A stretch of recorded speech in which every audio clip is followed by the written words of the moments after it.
The movie opens with a young girl named Raya is shown roll on a big stone. She talks about how the world used to be different. Long ago, dragons lived alongside humans in a land called Commandra. Everything was peaceful, but then dark creatures called the Druin appeared. Wherever the Druin went, they turned people into stone. The dragons fought to protect humanity, and in the end, they used their magic to create a glowing gem. That gem pushed the Druin away, but all the dragons disappeared. Humans survived, but they did not stay united. Commander broke into 5 lands: Heart, Fong, Spine, Talon, and Tail. And now, people don't trust each other anymore. The story moves back to when Raya was younger, living in the land of Heart. Heart protects the dragon gem, the most powerful object in the world. Raya's father, Chief Benja, believes the tribes can come together again. He trains Raya to become the guardian of the gem. We see Raya practicing with a wooden sword, trying to prove herself. She is brave, determined, and a little stubborn. One day, her father decides to invite the leaders from the other 4 lands to Heart. He believes that sharing food and kindness can bring trust back. The visitors arrive.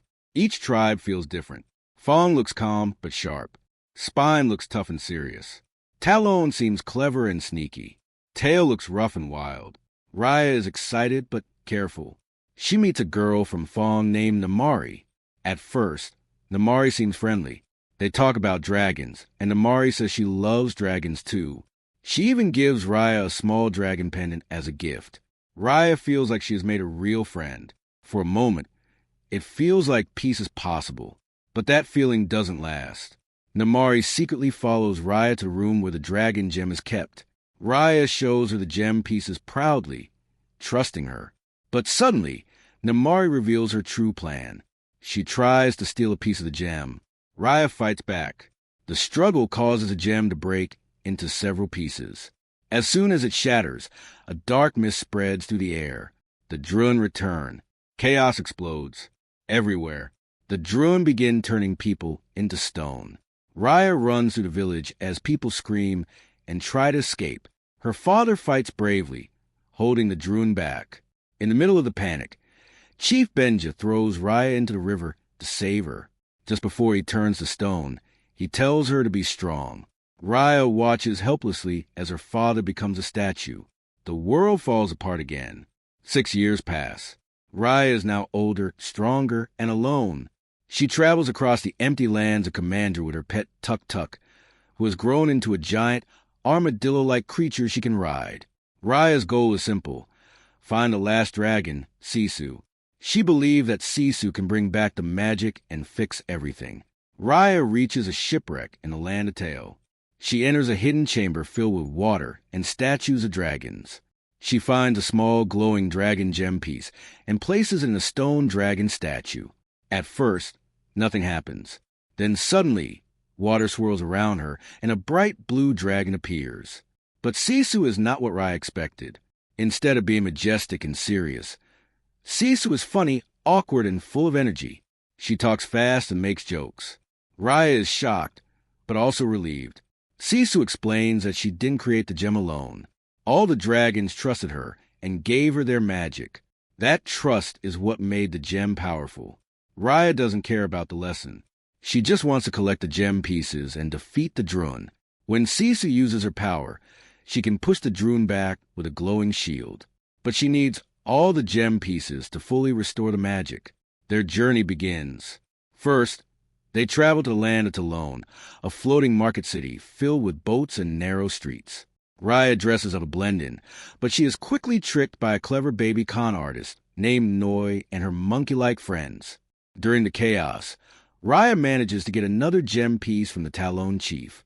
Sisu learns a new power, shape-shifting into a human. This helps her move around without being noticed. Next, they head to Spine, a cold and dangerous land covered in snow. The leader of Spine is strong and serious. Raya fights him in an intense battle inside a frozen fortress. The action moves fast. Swords clash, snow flies everywhere, and the Druin start to close in. In the end, Raya manages to grab the gem piece. Sisu gains another power, creating a fog that can hide them. As they travel, Raya slowly gathers companions. The Spine warrior joins them. Noi and her monkey friends follow too. Even a lonely boat captain named Baun becomes part of the group. This small team starts to feel like a family. But Raya still doesn't trust easily. She keeps her guard up, especially when it comes to Namari. Eventually, they reach the land of Fong, where Namari lives with her mother, the powerful chief Varana. Fong looks beautiful and peaceful, protected by water channels that keep the Drun away. But underneath that beauty lies tension. Namari also wants to fix the world, but she believes Fong should control the power. Raya and Sisu secretly enter Fong to get the final gem piece. But things go wrong. Namari confronts them. Raya doesn't trust her at all. Sisu believes Namari can change. She asks Raya to trust her, just once. Reluctantly, Raya agrees and steps aside to let Sisu talk to Namari. For a brief second, it seems like peace is possible again, but fear takes over. Namari, feeling cornered, accidentally fires her crossbow. The arrow hits Sisu. Sisu falls into the water. Her magic disappears instantly. The protection around Fong vanishes, and the Druun flood into the city.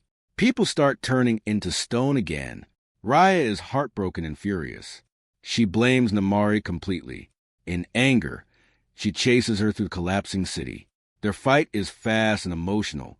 Blades clash, water splashes, statues crumble around them. It is no longer just about the gem. It is about betrayal and pain. And in the middle of all this destruction, the world once again stands on the edge of being completely lost. Raya and Amari's fight grows more intense as the Druun spread through Fong like a wave of darkness. The city that once looked safe and shining now fills with panic. People run across bridges, trying to escape, but one by one they turn into stone. Raya's anger pushes her forward. Every swing of her sword carries pain. Pain from losing her father, pain from trusting someone who betrayed her, and now pain from losing Sisu. Namari fights back, not with hate, but with guilt and fear. She never meant to kill Sisu, but the damage is done. Their battle finally slows when they both realize something terrible. Without Sisu, the gem pieces alone cannot stop the Druun. Raya's friends are trapped. Baun, Noi, Tong, even Amari's own mother are surrounded.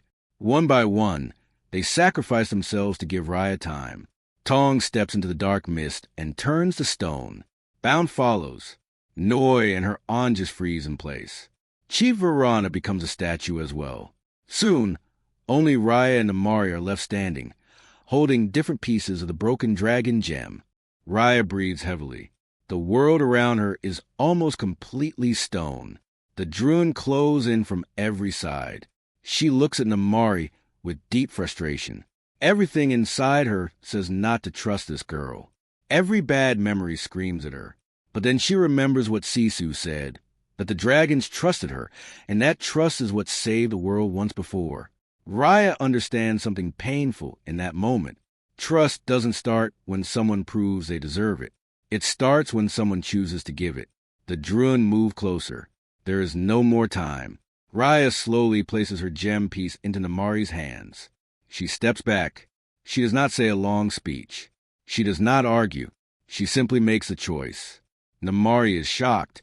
Raya closes her eyes as the Druun reach her and turn her into stone. Now Namari stands alone. All around her are statues, enemies, friends, her mother, Raya. The world is silent except for the creeping sound of the Druun. She looks at the pieces of the dragon gem in her hands. For the first time, she fully understands what trust means. Her hands shake, but she gathers a courage. One by one, she places the pieces together. The moment the final piece connects, the gem glows bright blue. A powerful wave of light bursts outward. It spreads across Fong, across the rivers, across the mountains, across the entire land of Kamandra. The Druun dissolve into nothing. The darkness disappears. Slowly, the stone statues begin to crack. Color returns to the world. Raya opens her eyes. She takes a deep breath. She looks at her hands, no longer stone. Around her, her friends return to life. Tong moves his arms. Baun gasps for air.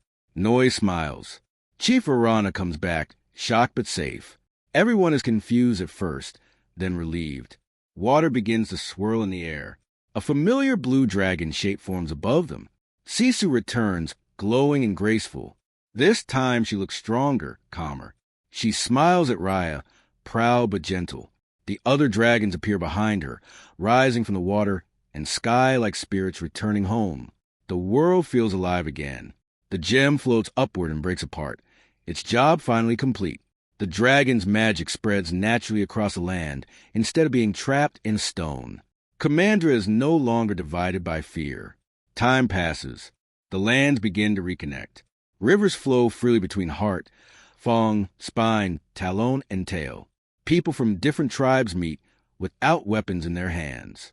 We see small but powerful moments, sharing food, repairing homes together, rebuilding what was destroyed. The old borders start to mean less. Raya returns to heart.